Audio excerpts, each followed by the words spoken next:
island life. Parties.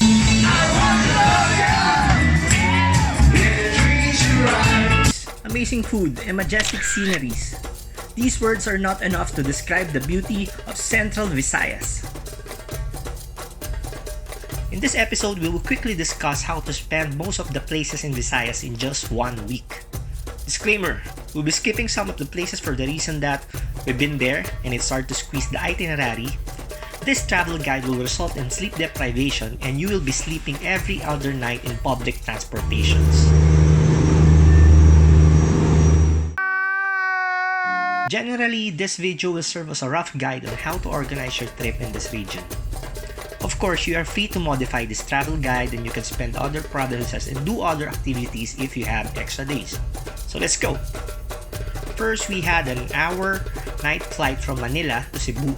We arrived at Lapu-Lapu International Airport and looked for a bus or van going to Mayaport. This trip took us 3 to 5 hours. Perfect time to catch the sunrise and enjoy a quick boat ride to Malapascua Island.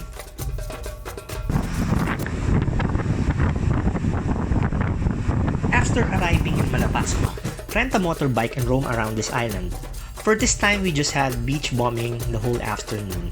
Also, we are able to witness the sunset in their port and was amazed with the simplicity and ecstatic vibe of the locals. Another highlight is Malapascua's affordable and fresh seafood, which is perfect match to wrap up your day with a cold beer. Day 2. Let's call this Kalanggaman getaway. Depending on the weather, Malapascua to Kalanggaman Island travel time is about 2 hours. Importante, you need to contact tour guides ahead of time. This island is famous for long sandbars, white powdery sand, and turquoise clear beach stretching on both sides of the island. 6 hours later. Let's go back to Malapascua Bounty Beach and quickly transfer to another boat ride going back to Mayaport. From Mayaport, we'll catch bus or van going back to Cebu mainland. From Cebu City South Bus Terminal, take bus going to Dumaguete. Don't worry, the bus won't sink. We'll use RORO.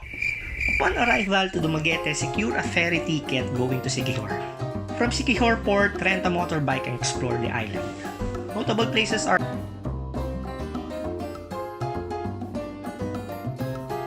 I have separate videos explaining this island. See in the description.